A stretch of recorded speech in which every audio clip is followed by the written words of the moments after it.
Hi and welcome back to Sci-Fi fans. If this is your first time here, thank you very much for joining me. If you are a returning viewer, and I hope that you are, thank you very much for your continued support.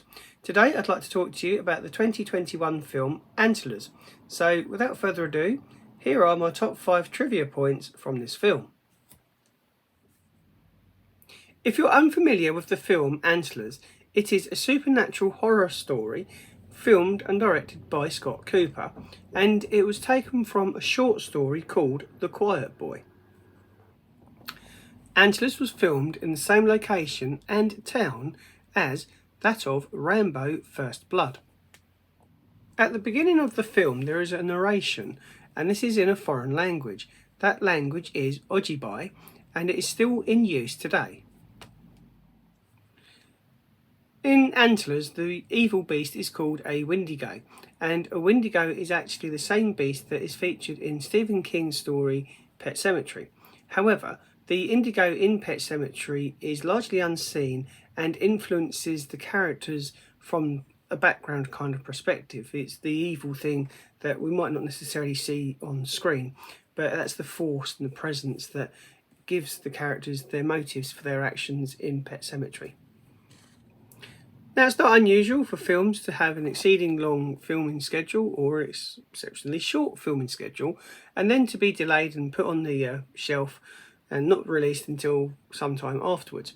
I think the recent pandemic has kind of shown what studios can do with the fact that they were going to release a load of films, but then the pandemic happened and those films were, they weren't forgotten about, but they were pushed back. With Antlers, this is no exception, although there wasn't a pandemic. Antlers was filmed in October and November of 2018, but was not released until October 2021.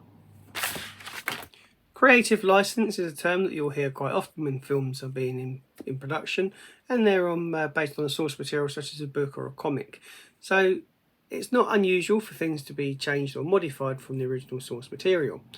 The character Julia in the short story is considered to be in her mid-20s, and yet in the film version the character Julia appears to be much older and appears to be in her 40s. So they would call that creative license, I believe. Just going to take a slight pause, and that is to ask you for your support.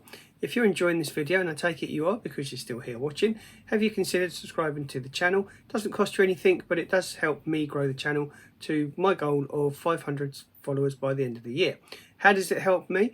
Well, it lets YouTube know that people are interested in my content, and the bigger audience I have here, the bigger community I can help build that are interested in pop culture and science fiction and all things entertainment.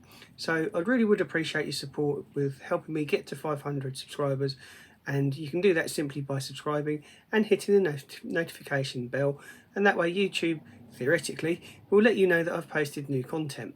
Videos on YouTube go out approximately 3 times to 4 times a week, and I've got a brilliant new series coming up in August where I'm going to be building an R2D2 unit. It's going to be half scale, and I've started filming the episodes to be released in August. So there you go, I've got loads of content coming up for this channel, and if you want to find out when it's released, then do hit that notification buzzer. Spread the word, because I'd like to build a nice friendly community of like-minded folk here on YouTube. Incidentally, I do have a TikTok channel, and that is Sci-Fi Fans on TikTok, surprisingly. You can find that under sci.fi1, and I produce daily content on there, and I try and give you some trivia and fun facts about actors that are in our favourite films. So without any more waffling from me, thank you very much for watching so far. Do stick around for the end of the video. I've got some more trivia coming up. Thank you. Speak to any actor or actress, and the one thing they'll tell you they don't want to be, and that is typecast. So I wonder how Jace Plemons feels after portraying a cop in 3 different films.